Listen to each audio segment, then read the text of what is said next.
মানে আচ্ছা, স্টাইল। আমি তোমাকে আরেকটা কথা বলি, শোনো। সব সময় আমরা যদি ফেস মেজারমেন্ট করে হেয়ার স্টাইল দেই, তাহলে কিন্তু আমাদের ব্রাইডকে আরো অনেক বেশি সুন্দর লাগবে। এইটা যদি তুমি সামনে সিতি করে ব্যাক ব্রাশ করে তারপরে যদি তুমি হচ্ছে সিতি পাটিটা বসাতা, তাহলে ওর লুকটা কিন্তু আরো বেশি সুন্দর লাগতো, কারণ ওর চেহারাটা গোল। বুঝতে পেরেছো? তো আমরা যখন হচ্ছে আমরা মানে ট্রেইনার কখন হয়?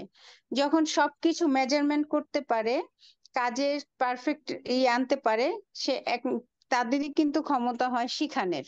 হুম। তো আমার তোমার যে মডেলটা, লুকটা সুন্দর হয়েছে, আইব্রো ড্রটাও সুন্দর হয়েছে, ক্যামেরা কাঁপায়ও না, ধইরা রাখো। কিন্তু ওর হচ্ছে নোজটা অনেক সুন্দর, ওর নোজ কন্ট্রোলটা কিন্তু আরো সুন্দর হওয়া দরকার ছিল, যেমন হচ্ছে আইব্রো থেকে